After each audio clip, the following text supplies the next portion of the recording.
Oke, selamat siang sekali lagi semuanya ya. Selamat siang. Ya, Uh, Kak. kita akan mulai dengan farmakokinetik dulu. Nanti baru kita mulai buat yang efek samping ya. Nah, semester lalu kita sudah beberapa dari kalian sudah belajar mengenai biofarmasetika ya. Nah, ini ada hubungannya antara biofarmasetika dengan farmakokinetik.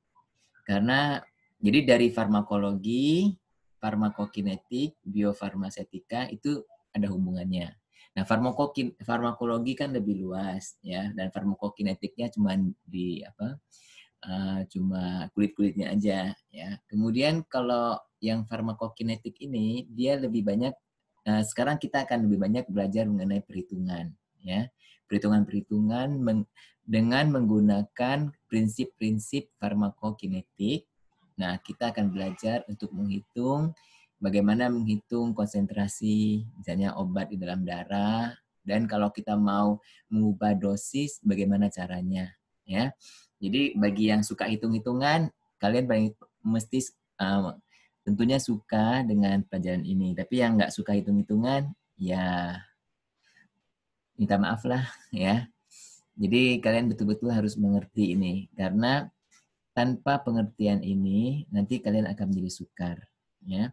Dan satu lagi yang saya mau katakan pada kalian, bahwa kalian harus menguasai ilmu farmakokinetika ini, karena perbedaan dengan antara dokter dengan apoteker adalah kandungan ilmu farmakokinetikanya. Ya. Biasanya dokter itu mereka belajar farmakologi, ya, mereka belajar obat-obat, mereka belajar cara kerja obat juga ya, efek samping semuanya. Kalau kamu tanya dokter, mereka akan tahu ya. Nah, tapi kalau segi farmakokinetik, umumnya itu dikuasai oleh apoteker ya.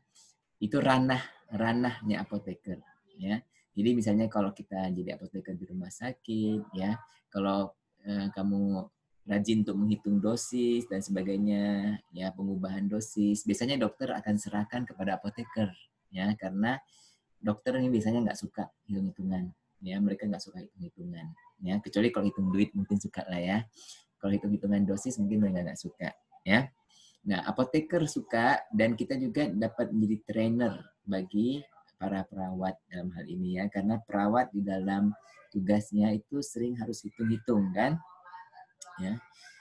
Nah, sekarang kita akan hari ini ya, saya hanya mengupas mengenai dasar-dasarnya dulu ya, model-model farmakokinetika ya. Nah, minggu depan kita akan mulai belajar hitung-hitungan parameter farmakokinetika ya. Nah, hari ini kalian harus mengerti dulu dasar-dasarnya dulu ya.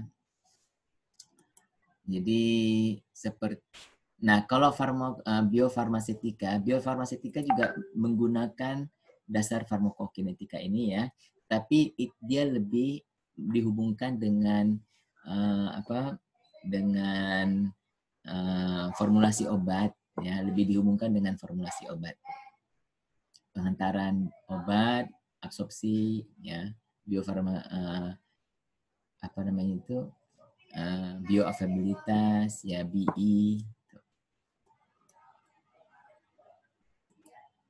Nah, sekali lagi mengenai proses-proses di farmakokinetika ya, seperti kalian ketahui, misalnya obat yang dimasukkan melalui oral atau rektal, ya, obat ini akan masuk ke dalam um, sistem pencernaan, ya, dan akan diabsorpsi di usus halus, ya. Kemudian dari usus halus akan dibawa ke liver ya atau hati ya, kemudian akan mengalami metabolisme dan akan menuju ke um, ginjal ya, dan dari ginjal akan dikeluarkan melalui urin. Tetapi obat-obat yang larut dalam lemak ya, dia akan mengalami larut dalam empedu ya. Dari empedu ini ya akan dikeluarkan, akan masuk lagi ke dia kan dari apa ini, hati ya, dia akan empedu ini akan masuk lagi ke duodenum ya, kemudian masuk lagi ke usus dan akan diserap lagi, ya. Nah, diserap lagi, yang nggak mau, yang sudah tidak berguna bagi tubuh akan dikeluarkan melalui fesis. Ya, jadi obat ada 2-3 cara pengeluaran, yaitu melalui urin pada sebagian besarnya, yaitu untuk obat-obat yang larut dalam air, dan melalui fesis untuk obat-obat yang larut dalam lemak. Ya. Kemudian kita ada juga yang dari percutaneous, artinya dari kulit, ya. Dia akan masuk diserap di kulit, ya. Kemudian di kulit itu kan banyak lapisan-lapisan, ya. Nah, terutama dalam lapisan dermis, ya, dia akan diserap masuk ke dalam plasma, ya. Jadi plasma di sini adalah kita menganggap obat nih semua akan ada dalam plasma, ya. Paling tidak sebagai suatu tempat singgah dulu, ya. Nah, intravenous, intramuskular juga harus diserap dulu dari otot, ya, diserap ke plasma, ya. Intratekal dari cairan cerebrospinal, ya, masuk ke dalam otak dan juga ke dalam plasma. Ya, demikian juga obat inhalasi masuk ke dalam paru-paru dan akan masuk ke dalam plasma, ya. Nah, dalam plasma juga hanya obat intravenous, ya, yang tidak perlu diserap, ya, dia akan masuk ke dalam plasma langsung, kan, karena dia intravena, ya. Nah, dengan demikian, jadi semua ini ada saling kaitannya, ya. Misalnya obat intramuskular, dia akan masuk ke dalam plasma, dari plasma dia akan masuk ke dalam liver, dari liver akan masuk ke dalam ginjal, ya, dan dikeluarkan lagi. Jadi semua ada saling kait-mengait, ya. Nah, untuk yang diagram ini mau menunjukkan bahwa obat ini biasanya dia ada dalam plasma dalam bentuk terikat, ya, dengan protein, ya kan? Kebanyakan obat akan terikat dengan protein, ya. Nah, obat yang terikat dengan protein dan obat yang bebas. Nah, obat yang terikat protein karena protein itu besar, dia tidak dapat melalui membran sel, ya. Hanya obat yang dalam keadaan bebas yang tidak terikat, ya, yang dia akan masuk ke jaringan, ya, keluar ke jaringan, dari plasma keluar ke jaringan, ya, dan keluar ke interstisial, dibuang, mengalami filtrasi, mengalami metabolisme. Jadi kan dari plasma ini, dari pembuluh darah, dia harus, kalau dia mau metabolisme kan dia harus diserap masuk ke liver dulu, ya. Nah, hanya obat yang bebas ini yang dapat keluar masuk dari pembuluh darah ke organ-organ lain, ya. Jadi kita harus ingat. Nah, jadi plasma protein binding ini sangat penting juga, ya. Nanti kita akan pelajari insya Allah dalam juga dalam mata kuliah ini, ya. Nah, model-model farmakokinetika, ya, adalah suatu hubungan matematika yang menggambarkan perubahan konsentrasi terhadap waktu, ya, dalam sistem yang diperiksa. Nah, macam-macam model, yang bisa dipakai adalah model satu kompartemen. Jadi kompartemen itu adalah ruang, ya. Jadi model satu kompartemen, model 2 kompartemen, model multi kompartemen, bisa lebih dari satu kompartemen, ya. Jadi atau lebih dari 2 lah, karena di sini ada 2, ya. Jadi lebih dari 2 kompartemen. Dan ada juga yang non kompartemental, ya.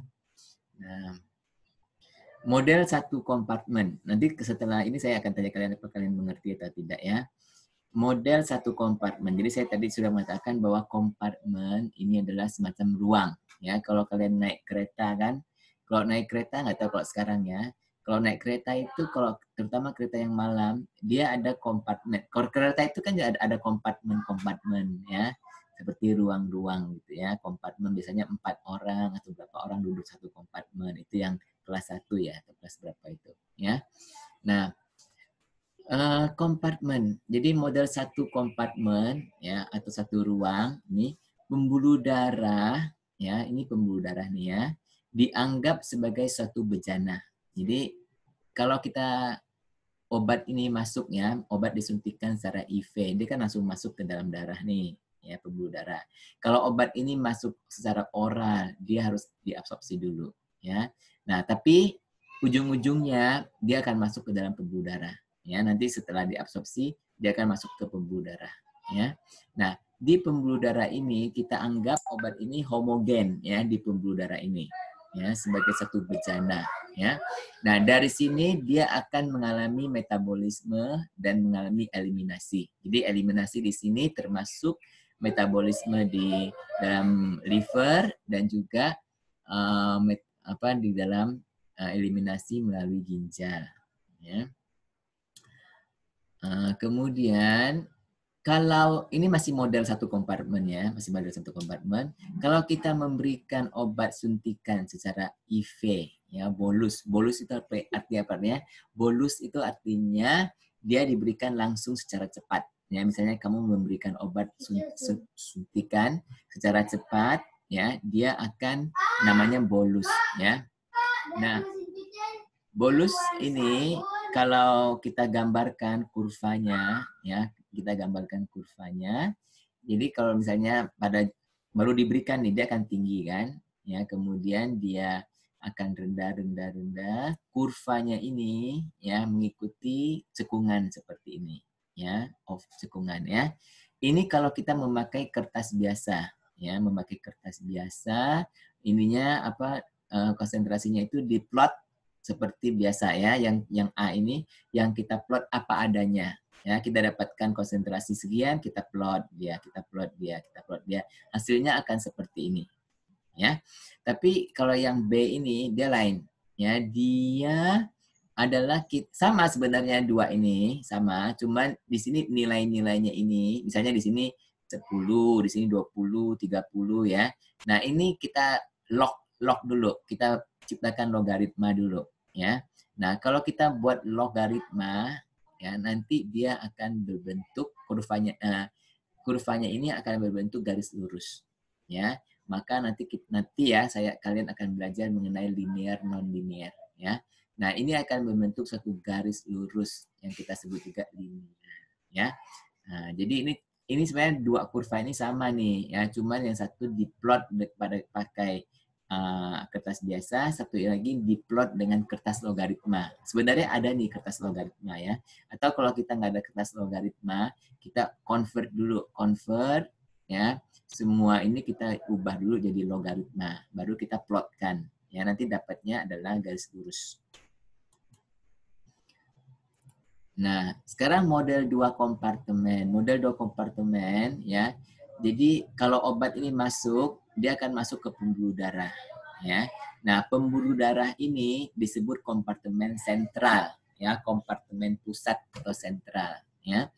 Nah, dari pembuluh darah ini tentunya dia akan disalurkan ke jaringan ya kan. Nah, jaringan ini adalah kompartemen periferal ya. Jadi ada keseimbangan juga antara sentral dengan periferal dan tentunya dari periferal juga dengan sentral. Ya, ada suatu keseimbangan antara sentral ke periferal dan periferal ke sentral. Ya, jadi seperti kalau kalian lihat bus itu ya, ada bus yang dari Jakarta ke Semarang, ada dari Semarang ke Jakarta gitu ya. Jadi selalu dalam keseimbangan. Ya, nah model 2 kompartemen atau 2 ruang, ya tubuh dibagi dalam 2 kompartemen, yaitu kompartemen pusat, pembuluh darah, dan kompartemen periferal, yaitu jaringan. Ya. Nah, kalau kita plotkan kurvanya ya pada model 2 kompartemen, tetap dalam suntikan IV, ya kita akan melihat adanya fase distribusi. Artinya, kan obat itu masuk dulu ke dalam pembuluh darah kan. Nanti dari pembuluh darah itu dia akan didistribusikan ke jaringan. Nah, jadi kalau kita ukur konsentrasi pada pembuluh darah pada waktu itu, dia akan tinggi ya dan bentuk kurvanya akan seperti ini ya, cekung. Oke. Nanti setelah itu dia akan lebih landai ya, akan lebih landai ya. Nah, ada dua, jadi kita sebutkan dua fase, fase distribusi dan fase eliminasi. Jadi pada waktu itu, ya, pada setelah dia selesai distribusi, obat-obat akan dieliminasi, ya, melalui ginjal ataupun melalui liver, ya, fase eliminasi. Nah, kalau kita buat dalam logaritma, ya, dia akan menjadi garis lurus dan akan menjadi garis lurus lagi di sini. Ya, ini dalam logaritma. Kemudian model 3 kompartemen. Nah, kalau 3 kompartemen atau multi kompartemen, ya kita bataskan sampai 3 lah ya, yaitu dia obat itu masuk ke central compartment, yaitu pembuluh darah ya. Dia akan disalurkan ke kompartemen yang lain. Di sini disebut kompartemen yang lebih kecil dan yang well perfused ya. Well perfused ya, yang well perfused artinya yang mengalami aliran darah yang cukup baik ya, mengalami aliran darah yang cukup baik ya. Sedangkan ini adalah kompartemen yang lebih besar dan kurang pembuluh darah ya. Contohnya adalah jaringan lemak misalnya, jaringan lemak dia besar ya. Nah, jadi contohnya keran ini begitu masuk ya, dia ke central compartment. Dari central compartment dia akan dibagi-bagi ke bagi-bagi ke kompartemen lain. Oke. Nah, sebenarnya multi compartment ini lebih menyerupai keadaan yang sebenarnya, ya kan?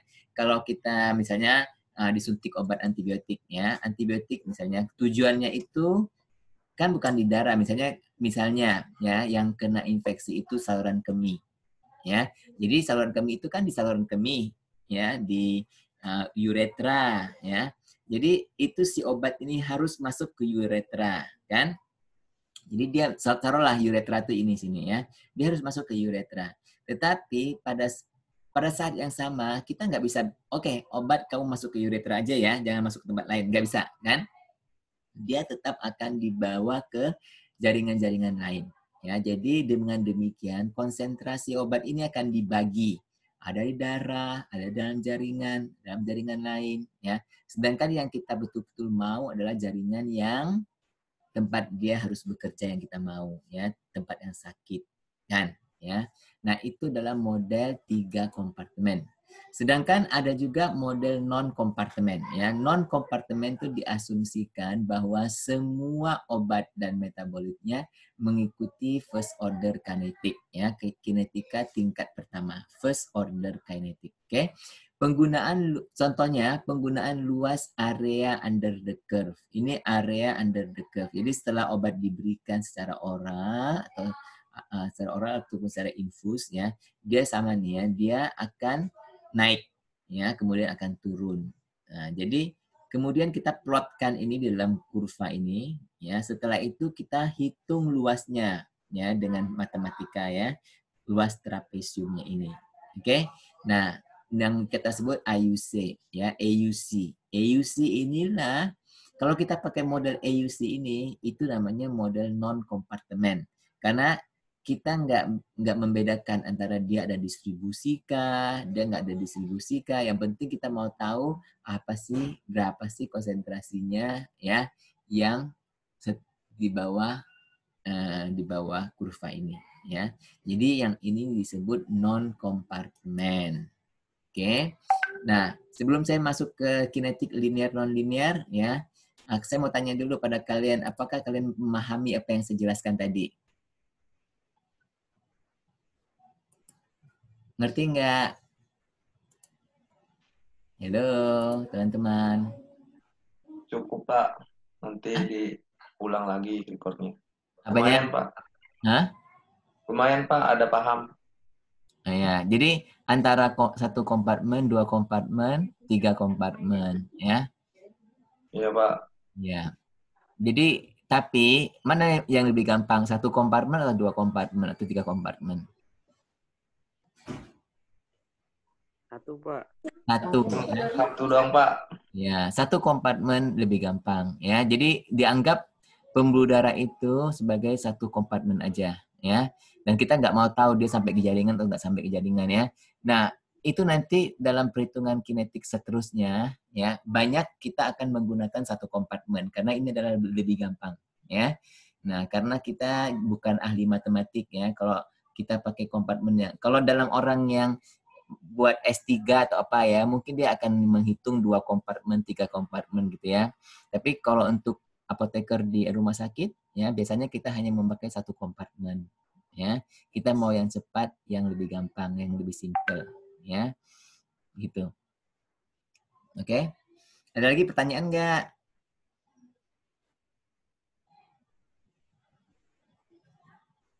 Ini kalian suka matematik kan nih, Rizka dan sebagainya, Siska, Mira. Iya, Pak.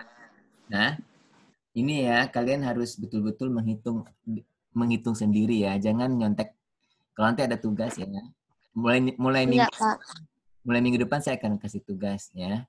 Nah, kalian betul-betul harus hitung sendiri. Nggak bisa nggak apa-apa, nggak bisa nggak apa-apa. Kalian harus tanya ya. Karena kalau kalian kayak semester lalu ini ya, nyontek-nyontek gitu ya, nanti sampai masuk ke rumah sakit kalian nggak tahu apa-apa, nanti pasiennya yang kasihan ya. Iya, Pak. Ya. Sebenarnya terus terang yang kayak gini nih waktu saya kuliah S1 juga saya nggak ngerti. Ya. Baru setelah saya kuliah S2 ya saya baru ngerti. Dan kenapa saya ngerti juga di S2 itu karena waktu itu ini TDM ini memang wajib ya, tapi ada praktikumnya ya. Praktikumnya di rumah sakit 1 bulan ya, di mana saya harus pergi tiap hari ke melihat pasien dan hitung konsentrasi selama 1 bulan penuh ya. Dan itu merupakan suatu praktikum yang pilihan ya, dan nggak tahu sialnya atau untungnya ya, pada waktu itu nggak ada orang yang mau ambil, mahasiswa lain nggak mau ambil karena dosennya galak ya, dan hitung-hitungan, mereka kan nggak suka hitung-hitungan ya, jadi dosennya galak dan hitung-hitungan, akhirnya yang ngambil cuma saya sendiri ya. Bayangkan tiap kali kuliah ataupun nggak ada kuliah sih ya, karena cuma saya sendiri, jadi cuma kita bahas kasus ya, dan bahas kasusnya itu di ruang dosennya ya, dan dia itu tiap kali tanya saya, tanya. Jadi saya sebelum bahas sama dia tuh saya harus baca betul-betul karena dia galak ya. Nah, karena itulah ada hikmahnya ya. Nah, jadi saya akhirnya jadi bisa gitu. Jadi ngerti. Tadinya saya juga nggak ngerti ya. Nah, jadi kalau kalian nggak ngerti jangan malu ya, kalian harus tanya. Ya, karena terus terang waktu saya S1 pun saya nggak ngerti ini. Ya. Nah, tapi saya akan berusaha supaya semudah kalian memahami ya. Karena saya tahu ini akan jadi susah nanti, apalagi kalau kalian belum ada pengalaman klinik ya. Jadi saya akan usahakan supaya sesederhana mungkin lah ya. Saya hanya memberikan pada kalian basic-basicnya aja ya. Nah, sekarang kita beralih terus terang sekarang hari ini 5 atau mungkin 3 atau 4 slide lagi habis kita ya. Saya kuliah pendek aja nih ya. Nah, kinetik linear yaitu first order. Kalian pernah dengar mungkin ya first order ini di biokimia ya. Di biokimia juga pasti belajar, ataupun di kimia dasar ini ada ya first order kinetik ya. Nah, kinetik linear atau first order kinetik ya. Perubahan konsentrasi dan waktu itu proporsional. Kamu tahu artinya proporsional nggak? Proporsional itu artinya rasionya sama. Seimbang, Pak. Hah? Seimbang. Seimbang, ya betul. Jadi perubahan konsentrasi dan waktu itu adalah proporsional ya. Kinetik linear mengikuti model matematika first order ya. Kebanyakan obat yang kita uji dalam TDM memenuhi kaidah ini ya. Ini yang paling gampang sebenarnya ya, kinetik ini ya. Jadi misalnya kita lihat di sini ya, jumlah obat dalam tubuh setelah pemberian obat. Kan setelah kita suntik nih, suntik IV ya. Dalam tubuh kita kan misalnya ada 1000 nih. 1000 apa? 1000 miligram lah contohnya ya. Nah, 1000 miligram. Kemudian setelah 1 jam dia turun menjadi 900. 100 lagi kemana? 100 lagi akan dikeluarkan, ya kan? Dikeluarkan melalui mungkin urin atau apa ya, oleh ginjal dikeluarkan. Jadi berapa fraksi yang sudah dikeluarkan? Yaitu fraksinya. Dari sekarang 100, dari 1000 berarti 10% kan? 10% ya. Jadi fraksinya adalah 0,1 ya. Kemudian pada jam kedua ya, nah, sekarang fraksinya tetap 0,1 dari 900 ya, diambil 90 ya. Jadi fraksinya tetap diambil 90 dan jumlah obatnya 810 sekarang ya. Fraksinya tetap 10%. Jadi setiap jam fraksinya tetap. Jadi dia proporsional ya. Nah, jadi 10%. Nah, ini 81 itu ini apa?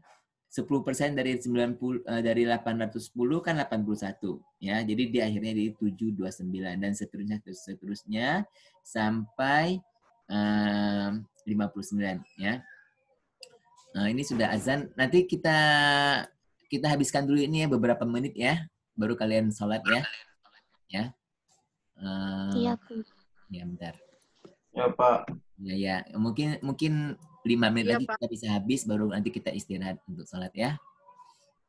Jadi ini kinetik linear. Ini ngerti nggak kinetik linear ini? Belum. Itu berarti Hah? ketiga nyampe keempat itu Belum, Pak. porsinya itu berkurang ya, Pak? Siapa yang nanya nih ya? Saya, Pak. Pak Ahmad ya? Ya. Iya. Kan Kan ini gini ya, Rizka juga bilang belum ngerti ya.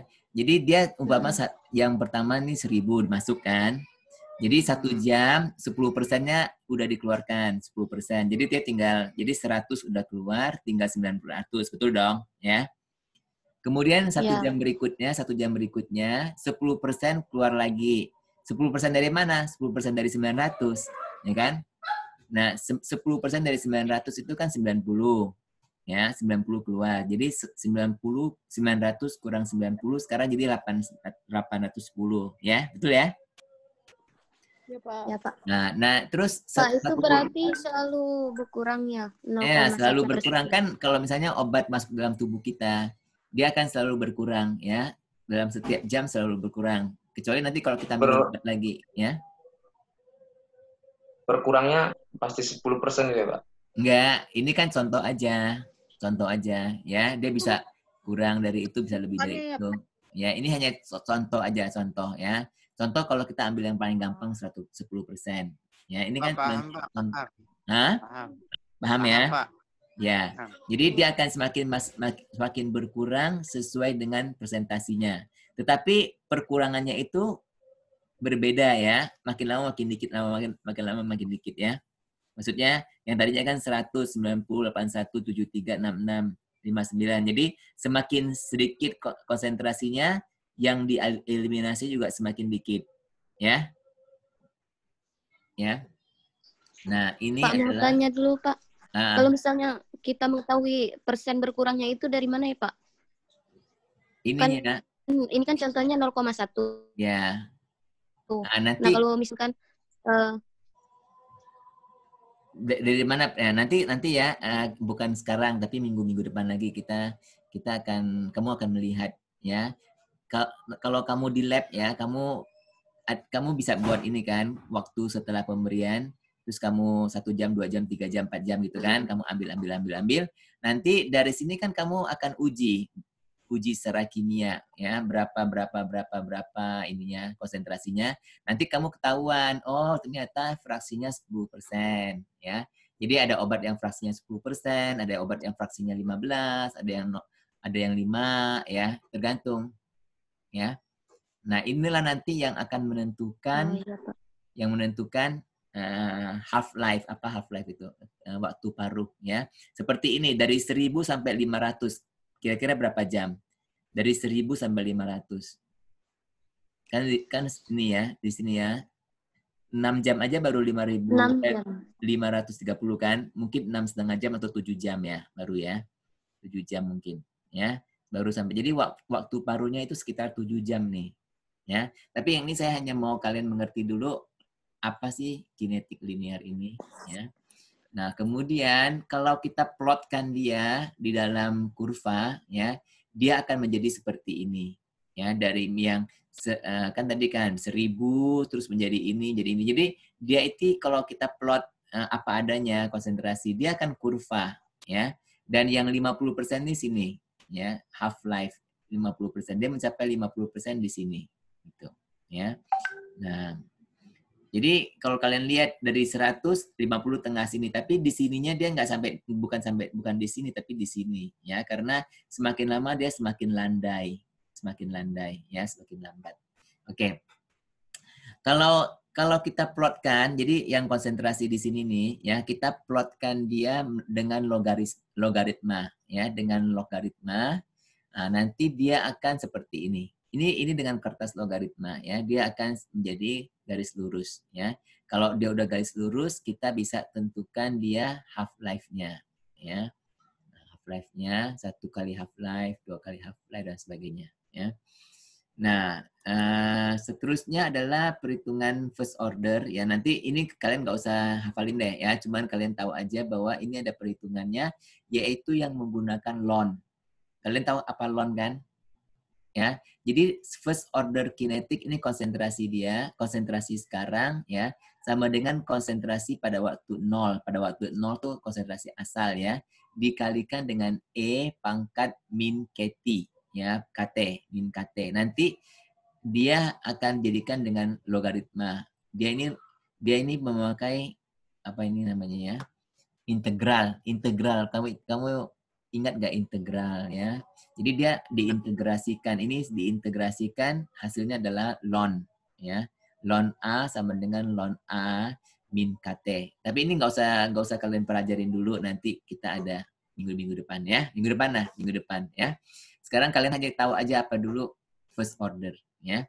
Nah, sekarang non-linear kinetik yang zero order. Zero order, beberapa obat mengikuti model kinetik non-linear. Ya, salah satu contohnya adalah phenytoin. Nah, non-linear kinetik ini mengikuti model matematika zero order. Ya, pada model zero order ini jumlah pertambahan atau pengurangan zat adalah tetap, tetapi proporsinya berbeda. Kalau yang tadi first order, proporsinya tetap, jumlah berbeda. Ya, ini jumlahnya tetap, proporsi berbeda. Oke. Salah satu alasan non-linear adalah adanya keterbatasan enzim untuk memetabolisme obat tersebut. Sehingga pada batas konsentrasi tertentu, jumlah obat yang dimetabolisme menjadi sama, ya, sehingga obat akan terakumulasi. Keadaan ini juga disebut saturasinya. Nah, saya terangkan kalian dengan kata-kata saya, ya. Jadi kalian tahu phenytoin kan? Iya, Pak. Ya, Pak. Ya, phenytoin itu obat anti epilepsi, ya. Nah, dia ini akan dimetabolisme di liver, di hati, ya, di hepar, ya. Nah, enzim untuk memetabolisme phenytoin ini itu terbatas. Taruhlah misalnya satu hari kita produksi 50 mg, contohnya lah, ya. Nah, jadi enzim itu hanya cukup untuk 50 mg phenytoin, ya, metabolisme. Tapi kalau kita misalnya kita minum phenytoin 25 mg, ya, bisa nggak di metabolisme semuanya? Bisa nggak? Bisa kan? Karena kan enzim itu maksimalnya 50 mg. Kalau kita hanya minum 25 mg, bisa nggak di metabolisme? Bisa, Pak. Bisa semuanya, ya. Nah, kalau kita minum 30 mg, bisa nggak? Bisa juga, Pak. Bisa. Kalau kita minum 50 mg, bisa nggak? Bisa, Pak. Karena Masih bisa. Bisa, ya. Nah, tapi kan dosis phenytoin kan biasanya 100 mg. Nah, kalau kita minum 100 mg, berapa yang akan tereliminasi? Setengahnya, Pak. Nah, setengahnya. 50 akan tereliminasi, 50-nya lagi akan terkumpul kan, akumulasi kan. Nah, kemudian kalau kita minum 200 mg, berapa yang akan tereliminasi? 50. 50. Jadi yang terakumulasi berapa? 150, Pak. Nah, 150. Jadi setiap kali dia begitu, dia hanya maksimal, ya. Jadi dia itu, ya, adalah ada saturasi. Setelah mencapai saturasi, mencapai ke maksimal, kejenuhan karena jumlah enzimnya terbatas, ya. Nah, ini juga dialami dalam absorpsi obat yang memerlukan transport aktif. Kalau kalian masih ingat, ya, kalau semester lalu kalian ambil Anfisman 2 sama saya kan. Nah, dalam ginjal kita ada transport aktif glukosa ya. Nah, transport aktif ini juga terbatas ya, molekulnya terbatas. Jadi kalau kita terlalu banyak glukosa, akhirnya glukosanya akan keluar melalui urin ya untuk orang diabetes itu ya. Nah, itu juga termasuk non-linear. Jadi pokoknya kalau ada kejenuhan enzim ataupun kejenuhan molekul pembawa, nah itu semua adalah masuk non-linear ya. Nah, kalau kita plotkan dia ya, ini yang linear ya. Tadi yang linear adalah mengikuti garis lurus. Tapi yang non-linear dia akan begitu ya dosis. Jadi kalau contohnya phenytoin ya, kalau kita minum phenytoin ini di bawah, di sini adalah maksimum ya, kalau saya gariskan di sini, ini adalah konsentrasi maksimum di mana si enzim ini dapat memetabolisme ya. Di bawah ini dia adalah linear ya. Jadi kalau misalnya saya bilang dan maksimumnya 50, kalau kita minumnya 30, 20, 10, ini masih bisa ya linear ya. Tapi kalau kita minumnya di atas itu, dia akan menjadi non-linear ya. Nah, kalau kita lihat ini konsentrasinya ini begitu dosisnya bertambah sedikit aja, konsentrasinya langsung bertambah banyak. Ya. Nah, berbeda dengan yang linear. Kalau yang linear konsentrasinya tambah 10, dosisnya tambah 10, konsentrasinya juga tambah 10. Dosisnya tambah 20, konsentrasinya juga tambah 20 gitu ya. Dia berbeda ya. Kalau yang ini dia akan terus langsung naik sampai tinggi, ya. Nah, kalau ini konsentrasi kalau kita mengambil obat. Kalau ini eliminasinya ya, eliminasinya kita lihat ya, dia kalau dosisnya rendah ya dia akan seperti ini, linear ya. Tapi kalau dia begitu tinggi dosisnya, dia sudah mulai menjadi non-linear ya. Nah, kemudian ini zero order ini seperti ini ya. Jadi tadi nih, misalnya kita minum obat phenytoin 1000 ya. Kemudian dia mula-mula dieliminasi 100 ya. Dia hanya maksimum dapat eliminasi 100. Umpamanya lah 100 maksimum ya. Jadi dari 1000 menjadi 100, sisanya 900. Kemudian dari 900 ini kurang 100, 800, 700, 600, 500. Jadi jumlah yang dieliminasi ini sama ya, tapi proporsinya kurang. Tidak sama ya. Jadi makin lama proporsinya makin besar ya. Jadi kalau pelajaran yang bisa kita tarik di sini, kalau untuk obat-obat non-linear ya, begitu tinggi dosisnya, kalau dosisnya tinggi, dia akan lebih lama dieliminasi ya, sehingga dia akan menjadi terakumulasi ya. Tapi begitu dosisnya rendah ya, dia akan cepat dieliminasikan. Paham nggak ini? Ya, jadi ini adalah slide kita yang terakhir. Ini slide kita yang terakhir ya. Ini hanya untuk membedakan antara first order dan zero order ya. Ini first order, zero order jumlah obat berkurang dengan kecepatan tetap ya. Kalau di matematika ya, DT, DD dosis DT ya, KO ya. Nah, ini kayak begini, dia adalah mengikuti zero order. First order jumlah obat berkurang dengan kecepatan yang sebanding dengan jumlah yang tersisa. Jadi ini secara matematikanya adalah seperti ini ya. Nanti dia harus kita membuat ln ya. Jadi kalau ini apa? Zero order dia tambah di sini ya. Kalau first order dia kali ya, bukan tambah tapi kali ya. Dan dia ini juga mesti pakai ln ya. Mesti pakai ln. Jadi ini matematika kita telan aja dulu ya. Minggu depan kita akan belajar parameter farmakokinetika, apa itu VD, ya, konstan absorpsi, eliminasi, clearance, plasma konsentrasi, waktu paru, ya, area under curve. Nah, ini minggu depan kita akan belajar ini dan juga belajar menghitung, ya. Untuk hari ini cukup dulu. Ada pertanyaan nggak? Saya mau nanya, Pak. Ya. Kalau pada aplikasinya itu ada ketentuannya nggak sih, Pak? Kalau misalkan kita itu pakai yang linear atau yang non linear itu? Ya, ada dong. Kan nanti kita akan belajar obat-obat mana yang memakai yang linear, mana yang non linear, ya. Nah, untungnya yang linear ini hanya dikit aja, ya. Selama ini yang paling banyak pakai linear itu hanya phenytoin aja, ya. Nah, kebanyakan obat memakai memakai yang linear. Nah, yang non linear hanya phenytoin. Selama inilah, tapi sebenarnya ada lagi obat yang lain yang non linear, tapi selama ini kita hanya memakai yang non linear itu untuk obat-obat tertentu seperti phenytoin, ya. Ya, yang lainnya kebanyakan adalah non linear. Kecuali kalau dia overdose, ya. Kalau dia overdose, dia melebihi kemampuan tubuh untuk metabolisme dan dia akan menjadi non linear, ya. Jadi begini, obat kebanyakan adalah linear.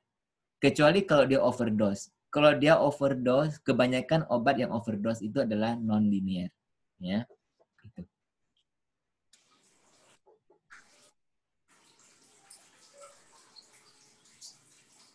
Jadi kira-kira kalian suka nggak nih farmakokinetik? Kalau kalian suka ya, maksudnya suka kalau kita bisa lah farmakokinetik itu kayak gado-gado enak gitu. Ya. Apalagi pakai nasi, Pak. Iya. Nanti kalau kalian pinter ini, kalau kalian kerja di rumah sakit, wah luar biasa deh, ya. Insya Allah, Pak. Semoga. Karena banyak orang di rumah sakit apoteker juga nggak suka sama farmakokinetik, terus terang aja. Ya, teman-teman saya juga, kalau saya tanya lagi, kalian masih ingat nggak farmakokinetik? Ah, nggak, udah lupa. Kita di apotek nggak usah pakai farmakokinetik, katanya. Ya. Tapi kalau yang kerja di rumah sakit wajib tahu ya, Pak ya? Iya, Istilahnya hanya tersendiri lah. Iya, karena kalau di rumah sakit, terutama rumah sakit besar, kan kita ada unit TDM tuh. Nah, TDM itu banyak hitung-hitungan ini, farmakokinetik. Ya. Tapi kalau di Indonesia saya rasa kurang itu ya, kurang, nggak ada labnya itu TDM itu kurang ya. Tapi kita sebagai apoteker bisa proaktif. Ya, kalian sudah nonton kan yang film apa itu, yang Jepang itu loh. Dia kan proaktif tuh. Iya, Pak. Ya, oke. Kita istirahat dulu ya. Perlu berapa menit nih, Pak Ahmad? 15 menit? Ya, Pak. 15, Pak. Ya, 15 menit ya. Oke. Ketemu lagi. Ntar dulu. Jangan pergi dulu. Kita foto dulu yang ini. Baru ingat aku. Bentar ya. Ayo foto dulu untuk farmakokinetik kan. Wah, ini yang baru-baru seperti Galuh dan Iksan ya. Kamu baru-baru masuk aja udah semester 7. Ini semester berapa sih yang farmakokinetik? Semester 7. Cepat lulus dong, Pak. Jangan-jangan baru masuk udah skripsi lagi.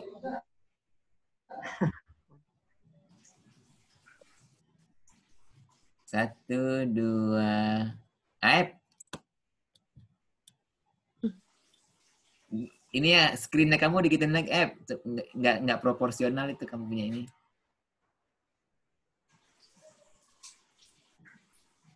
Nah, 1, 2, 3.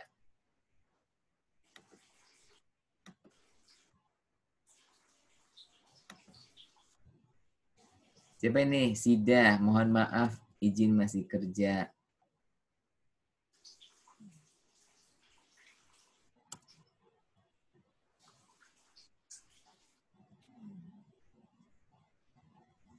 Oke, istirahat dulu ya.